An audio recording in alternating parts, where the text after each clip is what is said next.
Right, today we're going to look at corrosion environment. And under this chapter, we will talk about atmospheric corrosion. Next lecture, we talk about natural water, seawater corrosion, and then followed by microfoil and microbes corrosion. Right, today we focus on atmospheric corrosion. And these are the two books referring for this chapter. What is atmospheric corrosion? Right. Somebody in the class, you might mute your mic if you have no question, right? Because I can still hear your mic somewhere in the class, right? All right. Okay, let me check the class. I'll try to mute someone if your mic is on. Okay, let's get back to our class. So what is atmospheric corrosion? So atmospheric corrosion, the definition is corrosion of material that exposed to air and some of its pollutants. Okay?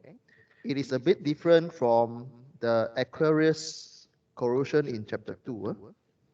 So this one is more exposed to air and the pollutant that float in the environment.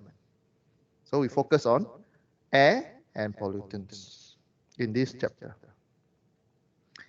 And inside here, inside the atmospheric corrosion lecture or category, we can split into three big families.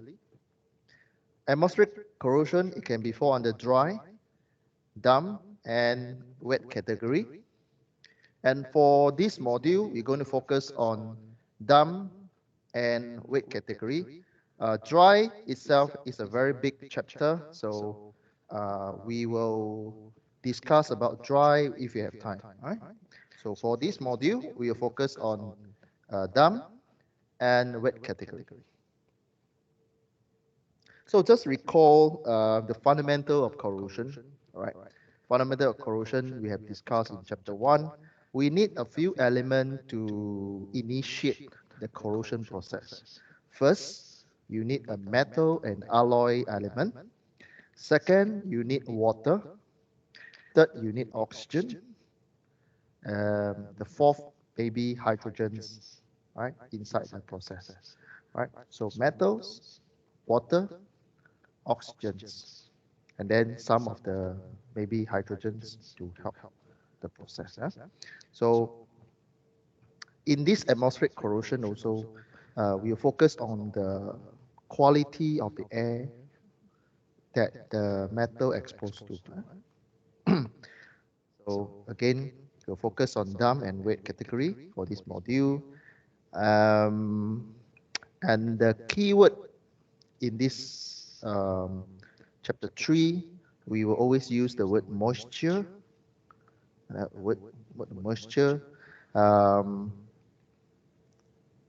And this damp and wet category, you try to imagine when you expose a metal to a high humidity environment.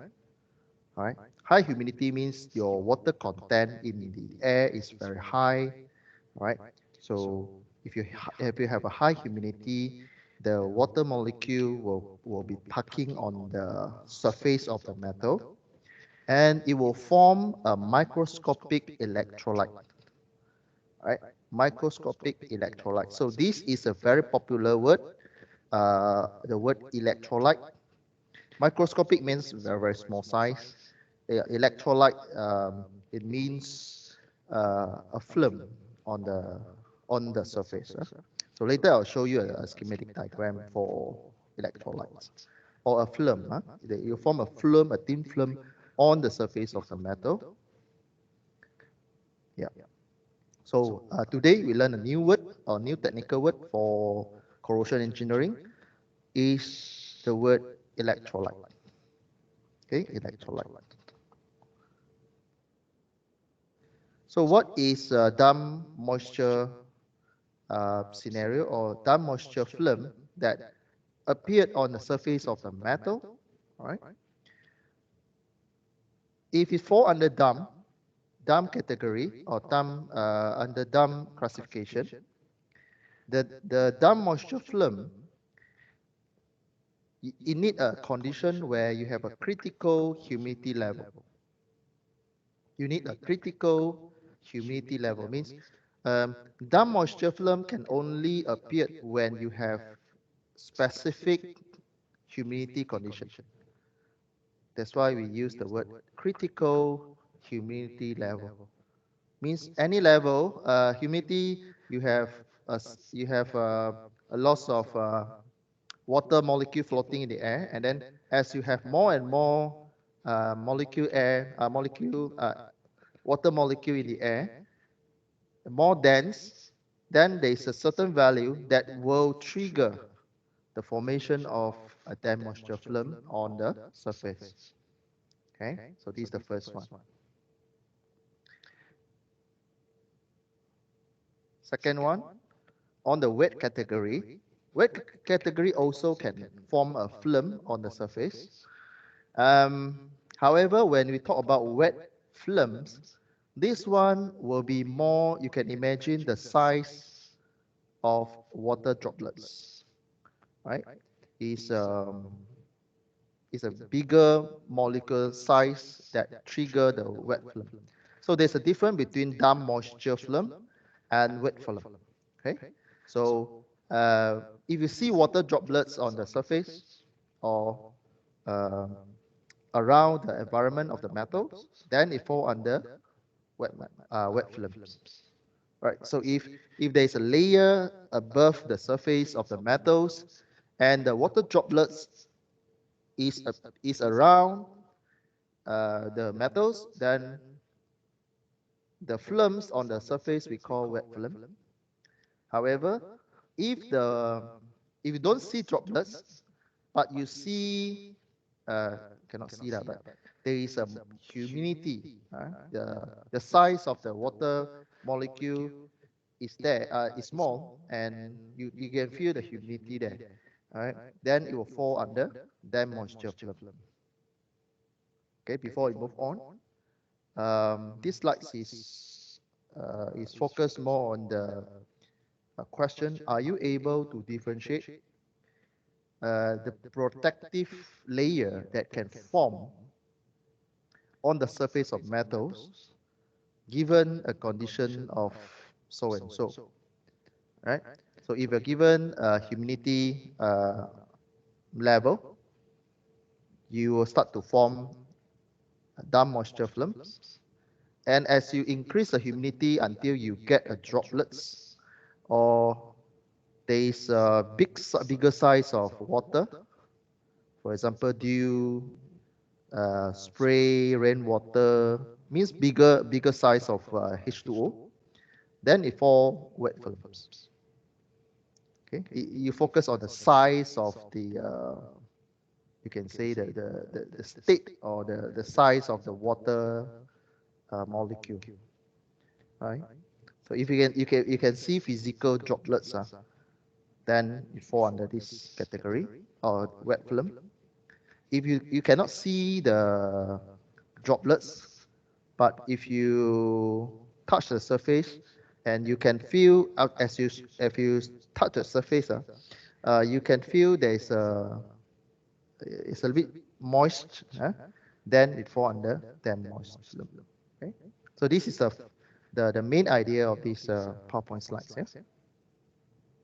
All right. Next.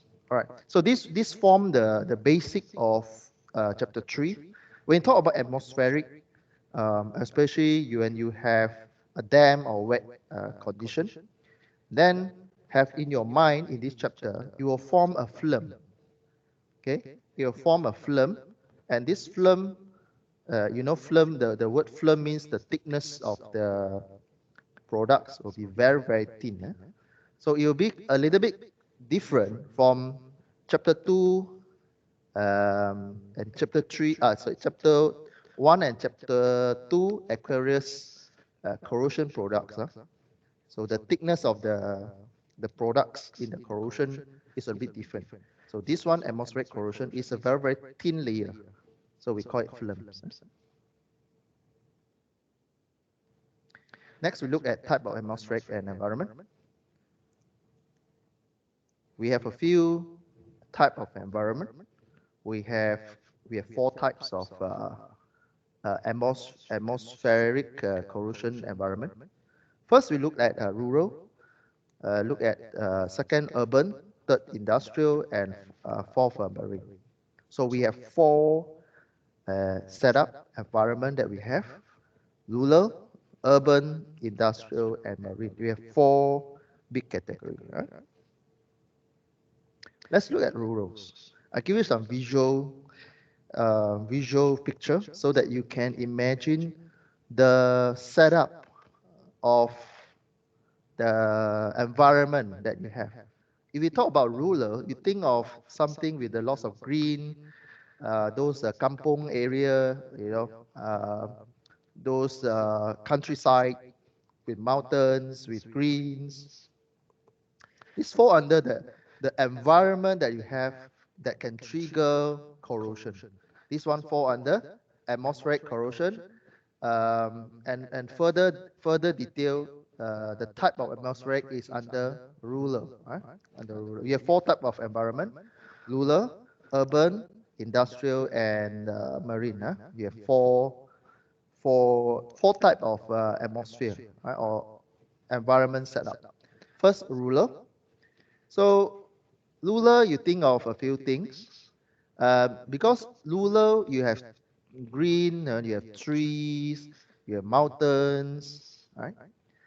So this one will be the less corrosive among the four, right? You have four type of environment. You have rural, you have in the rural, urban, industrial, and marine. You have four, right? So this one is the least corrosive among the four, right? You think of the natural environment, and we are now in chapter 3. We're talking about atmospheric corrosion. So in the rural, in your kampong and all this, so what contribute to the corrosion? Again, think back of the fundamental of corrosion or definition of corrosion. You need a few elements to trigger, right? So what are the elements you need to trigger? Nageshwaran?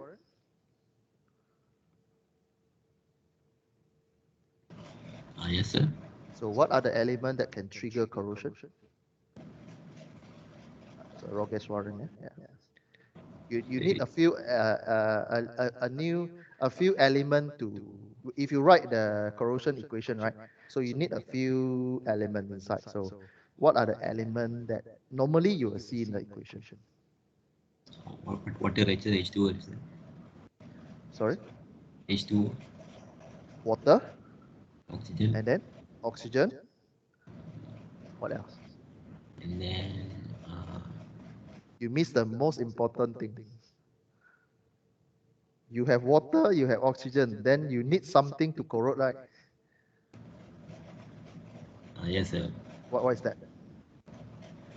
Does silicon corrode? No, sir. Metal. I mean, You need a metal or alloy element. So at least you need three. So inside ruler, what do you have the most? Okay, let me ask Mohit Nathan, are you here? Let me check the attendance, yeah. Yeah, yes, sir. Okay, Mohit Nathan, if you just now your friend say metals, oxygen, water. So in the ruler setup, what is the most thing that you think?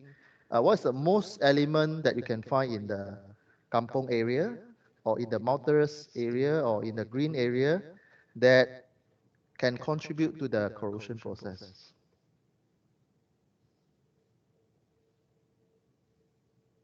What do you Uh, think?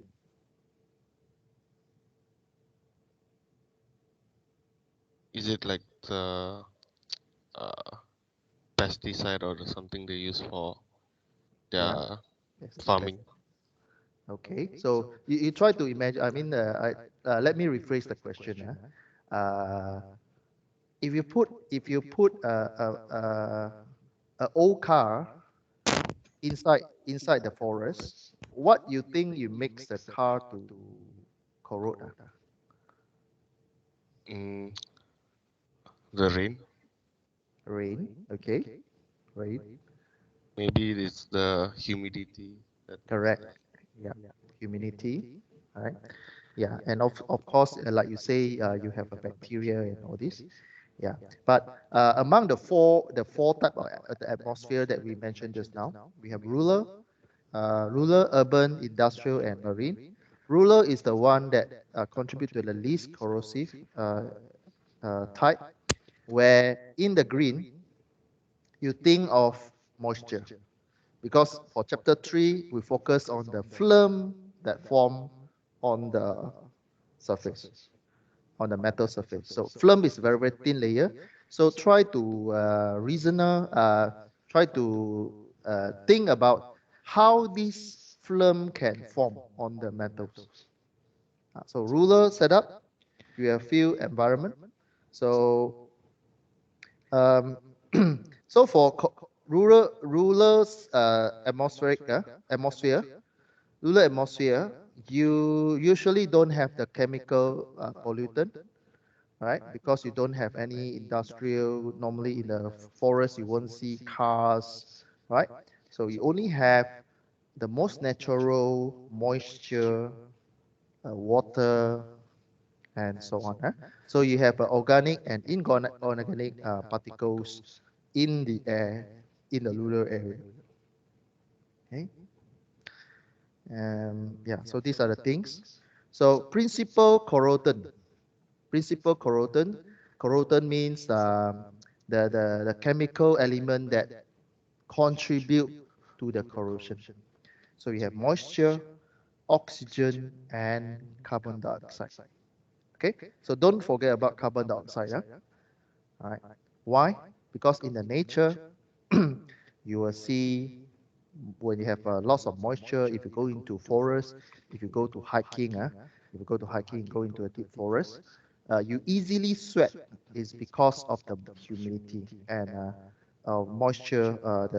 The humidity is high, so it will contribute um, to the formation of water droplets, right? Moisture. Where is the oxygen and carbon dioxide come from? From the atmospheric itself, from the natural breathing, or how your body works. Even animals, how they works, right? The body, the organic body works, right?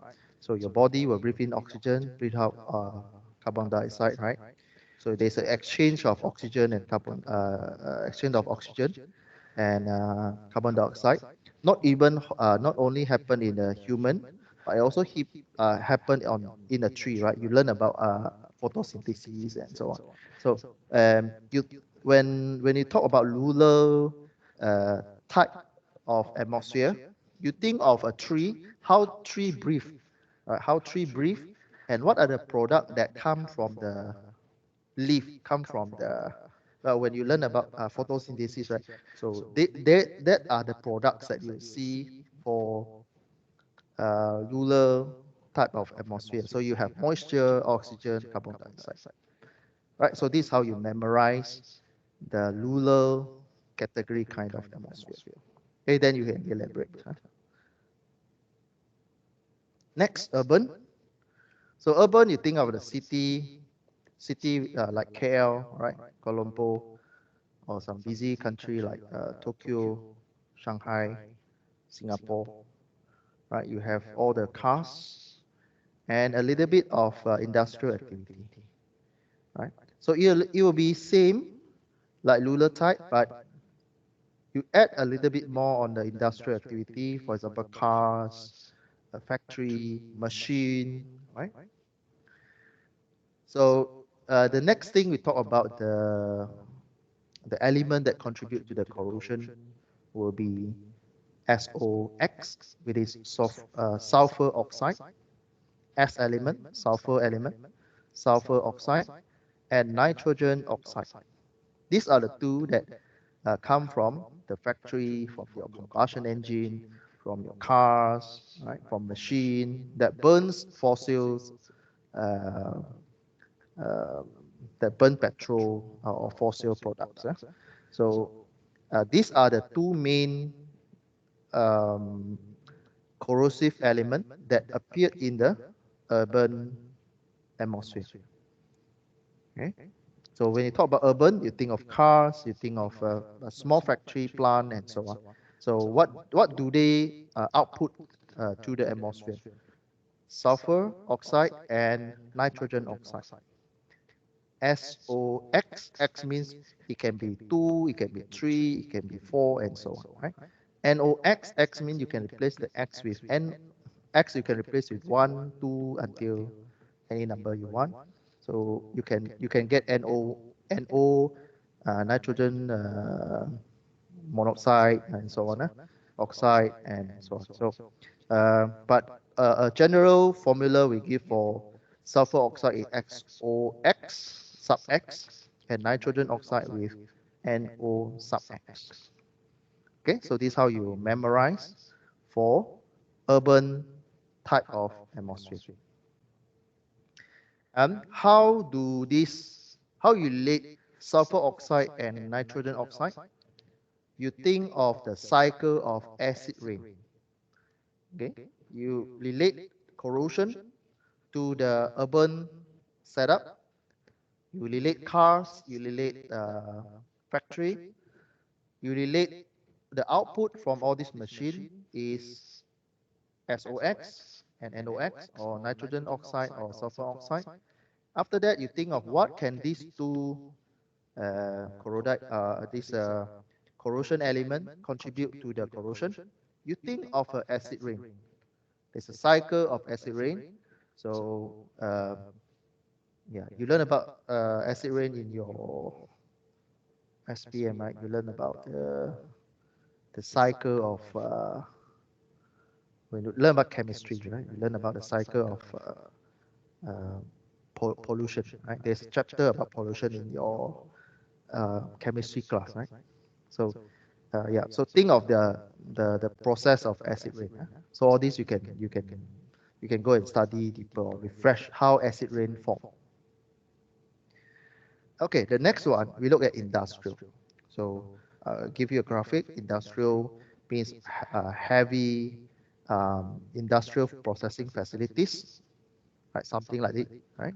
So if we go into industrial area um, in Port Dickson, Shalam area, so you will see this kind of setup. And if you do measurement of the air there, you will capture a high concentration of sulfur oxide. The just now, the sulfur oxide, this one, sulfur oxide, XOX, you still have in the industrial, and this one is higher, the concentration of XOX, chlorides, phosphate, and nitrates.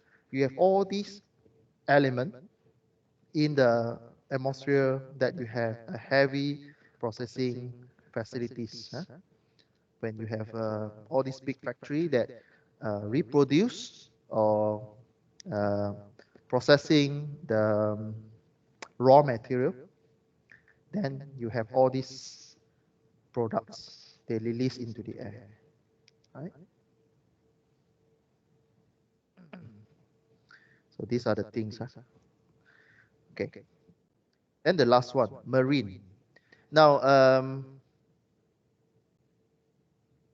I don't really agree with the textbook they use the marine type atmosphere, but anyway, we just follow the author suggestion in their publication. The fourth category is marine. So I give you a picture what is actually mentioned under marine.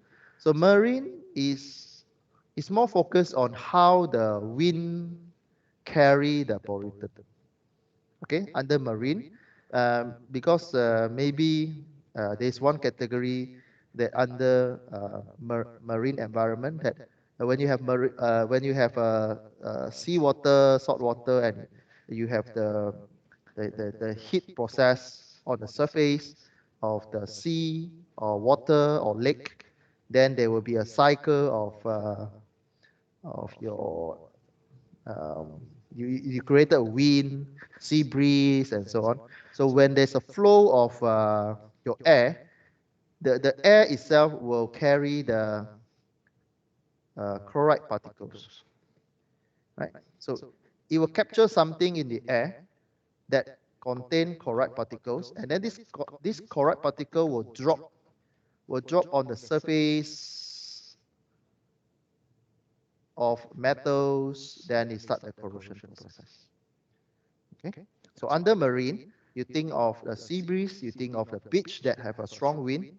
So what inside the wind is the wind will carry some of the corrosive element that it capture from the atmosphere.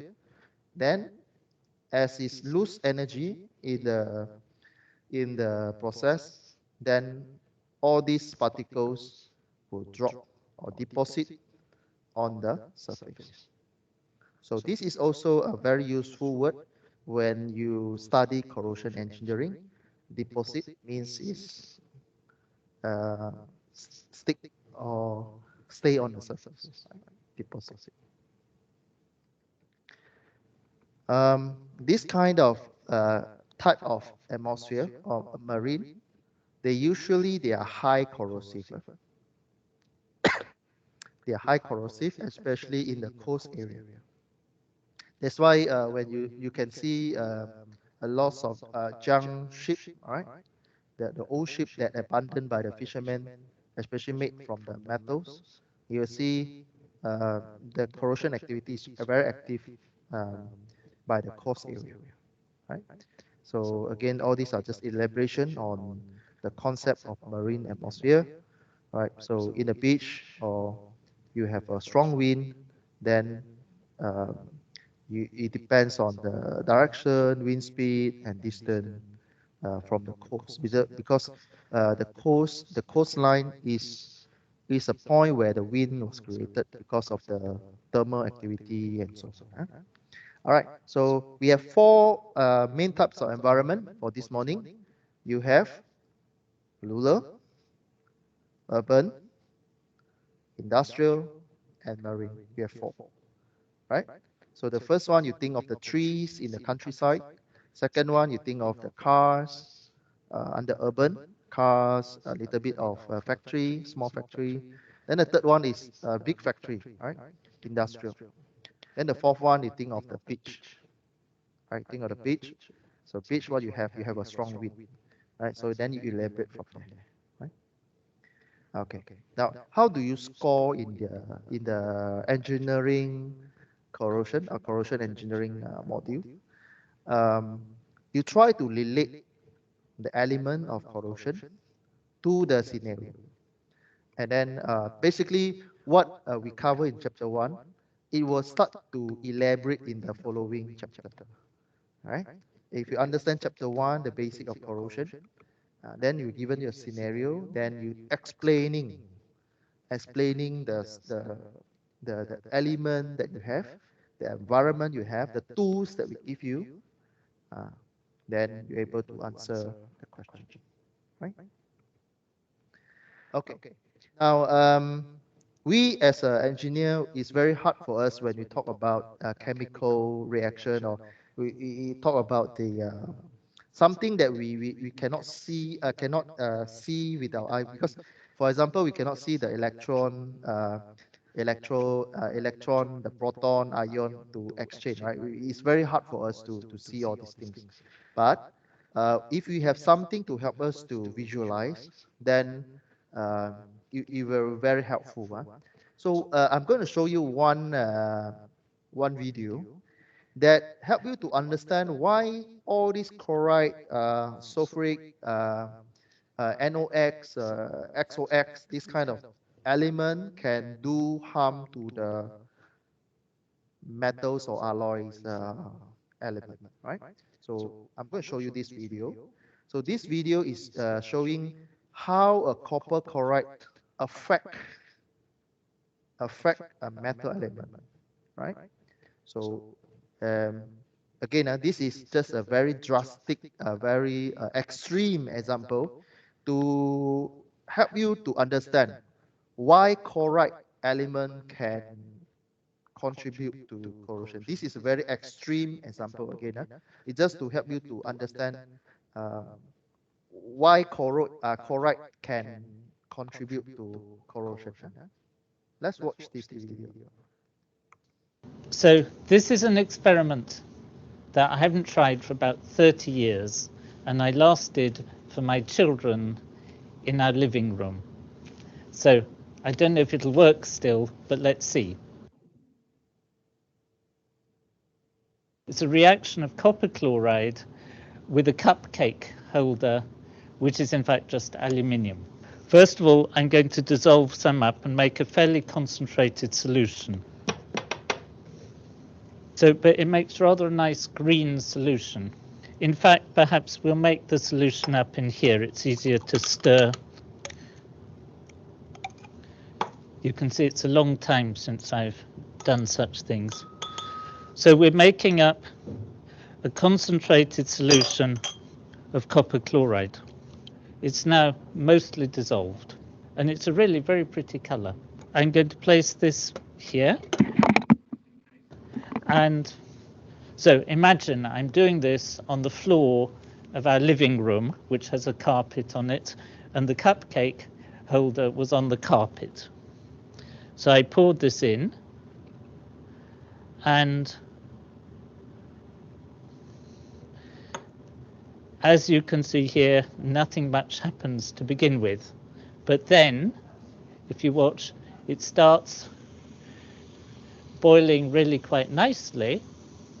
You can see the nice precipitate of copper.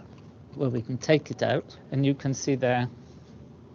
Now imagine, I was doing this for my children who were quite small at that time, and whoosh, the stuff went through the cupcake holder and onto the carpet and through the carpet.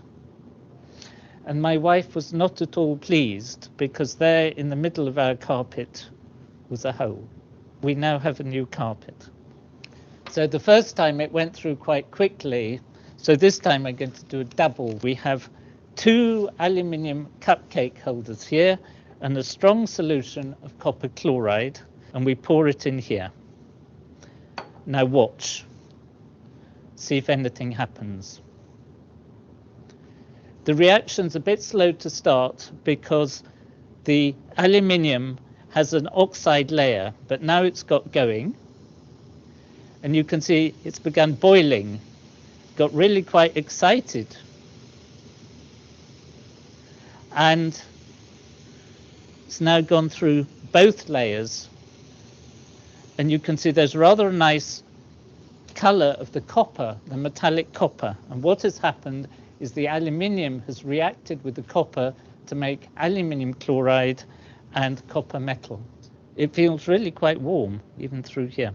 So the chemistry is that the aluminium is reacting with the copper chloride to make metallic copper, which is what you can see there, and an aluminium salt. Now, the message of this is that even something like copper chloride, which sounds a fairly innocuous material, can be pretty reactive if you put it in the presence of the right material, in this case, aluminium. So chemists should always be careful when designing a reaction and a container to make sure that they don't get an unexpected reaction. And if I'd thought about that, we would have saved money for a whole carpet. Okay. Now again, this is a video that show you when you have a corrosive element, then you mix with the metal, then the process will happen. Again, this is a very drastic, very extreme example of how copper chloride combined with aluminum, right? So again, the corrosive process in the natural, in the rural, in the atmospheric condition, rural, urban, industrial, and marine. So these 4, type of environment is take times to see the effect of corrosion. All right. Now, So um, okay. Now, before we go for a break, I'd like to give you some information about the corrosion studies in Malaysia. All right. So I extract the information from a conference proceeding paper published by Osman and their team. All right. So this is the name for the paper: Atmospheric Corrosion Map for Service Life Prediction of the Lattice Steel Tower using Air Pollution Data and Methodology Data. This one was published just recently, 2021, and this is the paper DOI number, right? So this is the latest studies data that I can get so far. All right. So I try to let you know what are the latest or relevant research that we have or data we have about corrosion in Malaysia. So this author have put some study spot throughout the Malaysia, right, from Alostar down to Setiawan and Tanah Rata. So these are the GPS position.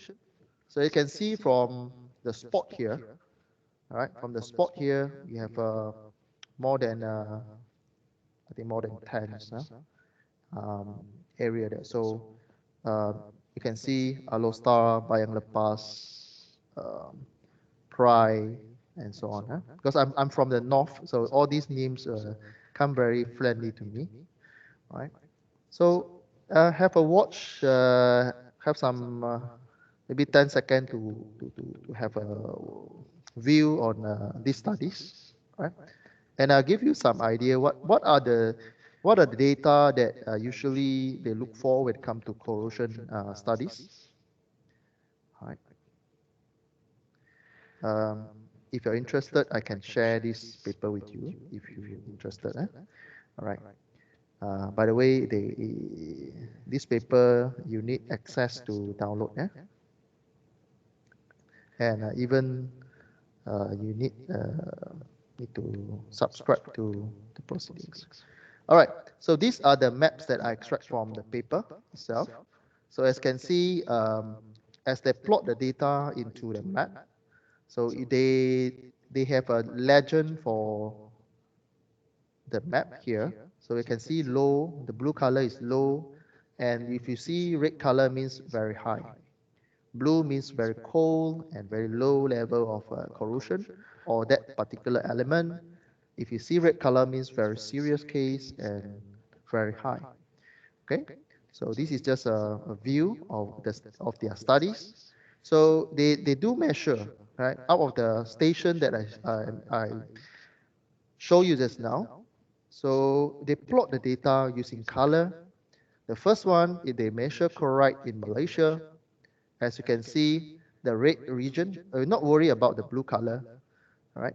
And you try to think of the type of environment that you have, right? So again, for environment corrosion, we have four type of environment: rural, urban, industrial, and marine. And this one is study on the steel tower, steel tower that placed in all these things. The communication tower, you can imagine as a communication tower that make of steel. So they make measurement and all this. So the first one, chloride. Can you spot the red color? All right, I'm not sure whether you can see clearly, but I think it's clear enough for you. You can see on the north, you see on the Penang side, industrial area, near to the airport, you see, on the north, Penang Airport, industrial area. If you've been to the north, you've been to the island, there's an industrial area in the island there. So you see a red spot over there that contribute chloride. And you see by the right hand side of the map there, you see there's activity of petroleum processing plant over there, right? And here also Johor. So here there is petrochemical processing plant there also, right here. And quite interesting if you see the middle, the blue color. I just show you the extreme case, low and high. So if you look at the middle, the blue color for chloride, it is because in that particular location, right? Sorry for those, if you're overseas student, this is the Malaysia map. And if you have time, you're welcome to go and visit Malaysia so that you have an idea what is all these states environment. So those Malaysian, if I mention a certain name of the states, you can imagine the lifestyle in that particular states. So if you look at the center, we look at chloride and look at the center blue color, that is a lots of green, a lots of forests, a lot of highland of natural park there, right? And next one, you look at nitrate. For nitrate measurement, you focus more in the Selangor industrial area, right? So this region, you can refer back to the previous slides. This location, there's a name there, all right? But you can see that this related to a heavy industry, right? Heavy industry. Again, we have 4 types of environment for this morning: rural, urban, industrial, and marine. So you can see here under nitrate, there's a measurement for Malaysia. Again, this is a very new research published just this year, 2021, by Osman. So again, appreciate this researcher, right? So you have something nitrate in the middle of Malaysia. And we talk about rainfall.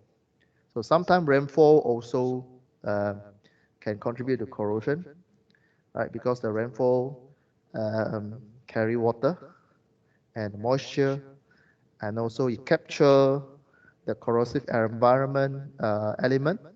If a chloride, if a nitrate, it capture and rain down, you get acid rain, right?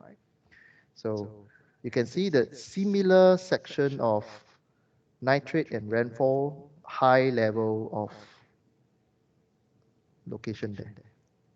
Again, try to relate the 4 types of environment to Malaysia scenario. Okay, so if you're overseas, you can go and look for corrosive corrosion map for your own country, right? So you know which area having a red color or very high corrosive activity.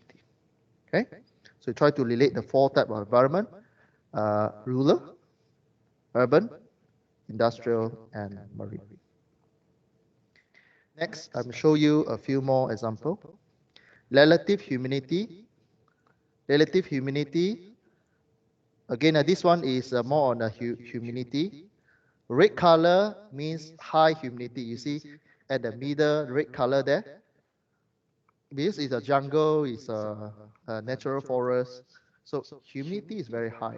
This fall under the first type of environment that we discussed just now, the rural type of environment. All right. And then humidity, you see the blue color, very low. And if you go and study that states, that particular section there, it's a very highly populated area, and you can say that one as your city area or urban area, or maybe high industrial area, where where it's very hard for you to find green, to find trees. Of course, there are trees, they are there, but you compare to the natural forest, then it's relatively low. So this is how you read the map. Surface sulfate, all right, sulfate also. Sulfate also one of the corrosive environment element. So you can see the high area that contain sulfate. You see Johor, Singapore, not Singapore, but very near to the south of the Johor, right? There's an industrial area. There's they call electrical. They call the Penjana Electric. Call that. There's electricity plant, power plant. There's a power plant, core power plant there. All right. So in this area, and also heavy industry over here and here. So Johor south side, they have a very heavy industry, and in the middle here also near to the Shah Alam, Port Dickson, right here, sulfate, and you see the temperature very high. So only the low temperature in the middle. So it agree with all the studies, right? If you know Malaysia, this area is very mountainous, green, natural park, and so on, right? So you have a lot of humidity, a lot of natural resources for that. So you will drop your temperature on the surface, even on the object itself, right? And the rest of the area here, the very high temperature. Right?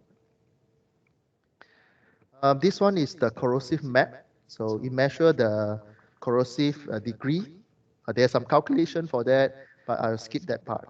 So if you're interested, you can go and read this paper, how they do the calculation. But at this moment, I'll just show you what happened to Malaysia in terms of corrosion. So you can see if you compare side by side corrosion map for Malaysia.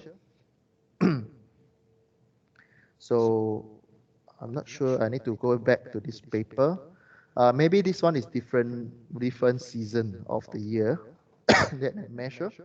So there's some data on that. We look for consistency of corrosion.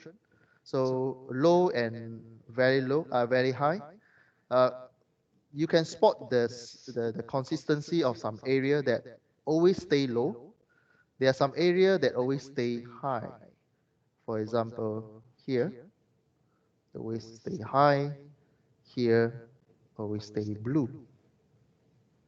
Okay? Yeah. Yeah. All the area were changing because Malaysia was surrounded by sea, and there's lots of ocean effect around the coast area, over here and over here, all right? And do you know that our Selat Malacca, this Malacca slakes here, Selat Malacca, all right? This channel here is very busy with ship and logistic activity. That's why you see, you know, if you have a ship, a big cargo ship, they use a very big engine, and yeah. And when you have a container, you have an industrial activity, you have a very high dense of business activity there. So you use machine, you have loss of population. So actually you are creating the environment for the corrosion. This also another data. This one is for this one is by monthly, and sorry, very small, but later you can download the PowerPoint slides. Monthly, this one NOx, NO2, nitrate oxide throughout the station from in 1 year of data from June 2019 until May 2020. Okay, so you can see the change of nitrate oxide to Malaysia. Just a general view of this one, you see that, okay, again, this is a Malaysia Peninsula map. As you can see, most of the nitrate oxide happen on the left-hand side or at the west of Malaysia. Okay, it happened at here. And there's less activity of nitrate oxide on the right-hand side of Malaysia map, or on the east coast of Malaysia. This is west coast, east coast. All right, quite interesting research. And if Osman and your team are watching this lecture, right, thank you for the information. Right. Okay, we stop here. Go for a short break. Let me stop the recording.